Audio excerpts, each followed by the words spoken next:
വെള്ളിയാഴ്ച രാവിലെയാണ് ജയറാമിൻ്റെയും പാർവതിയുടെയും മകൾ മാളവിക വിവാഹിതയായത്. ഗുരുവായൂരിൽ നടന്ന ചടങ്ങിൽ UK-യിൽ ചാർട്ടേഡ് അക്കൗണ്ടന്റായ നവനീത് ഗിരീഷ മാളവികയുടെ കഴുത്തിൽ താലികെട്ടി. സിനിമാ രംഗത്തെ പ്രമുഖരെല്ലാം വിവാഹത്തിൽ പങ്കെടുത്തിരുന്നു.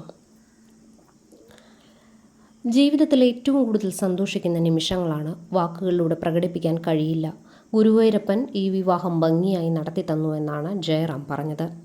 മാളവികയെ കല്യാണ മണ്ഡപത്തിലേക്ക് കൈപിടിച്ചു കൊണ്ടുവന്നത് ജയറാമാണ്. തുടർന്ന് ജയറാമിൻ്റെ മടിയിലിരുന്ന മാളവികയുടെ കഴുത്തിൽ നവനീത് താലി ചാർത്തി. ചുവപ്പ് നിറത്തിലുള്ള പട്ടുസാരിയായിരുന്നു മാളവികയുടെ വേഷം. തമിഴ് സ്റ്റൈലിലാണ് മാളവിക സാരിയുടുത്തത്. കസവുമുണ്ടും മേൽമുണ്ടുമായിരുന്നു നവനീതിൻ്റെ ഔട്ട്ഫിറ്റ്. നെറ്റിച്ചുട്ടിയും മൂക്കുത്തിയും അണിഞ്ഞ് മുല്ലപ്പൂവും ചൂടി അതീവ സുന്ദരിയായിട്ടാണ് വധു മണ്ഡപത്തിലേക്ക് എത്തിയത്. ഹെവി ചോക്കറും അതിനു യോജിക്കുന്ന കമ്മലും വളയുമാണ് ആഭരണങ്ങളായി അണിഞ്ഞത്. മിഞ്ചിയും വിരൽ വരെ കോർത്തുവെച്ച വലിയ പാദസരവും അരപ്പട്ടയും വ്യത്യസ്തത നൽകി. പിന്നിലേക്ക് പിന്നിയിട്ട രീതിയിലാണ് മുടി സ്റ്റൈൽ ചെയ്തത്. മാളവികയെ ഒരുക്കുന്ന വീഡിയോ മേക്കപ്പ് ആർട്ടിസ്റ്റ് വികാസ് ഇൻസ്റ്റഗ്രാമിൽ പങ്കുവച്ചിട്ടുണ്ട്. ഔട്ട്ഫിറ്റിന് യോജിക്കുന്ന രീതിയിൽ ട്രഡീഷണൽ മേക്കപ്പാണ് വികാസ് മാളവികയ്ക്കായി തിരഞ്ഞെടുത്തത്. മണികണ്ഠനാണ് മുടി സ്റ്റൈൽ ചെയ്തത്. സാരി ഭംഗിയായി ഉടുത്തുകൊടുത്തത് ബെൻസി രാജിയാണ്.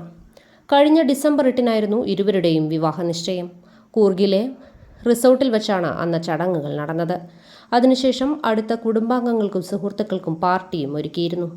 പാലക്കാട് നെന്മാറ കീഴേപ്പോട്ട് കുടുംബാംഗവും UN-ലെ മുൻ ഉദ്യോഗസ്ഥനുമായ ഗിരീഷ് മേനോന്റെയും വത്സയുടെയും മകനാണ് നവനീത്.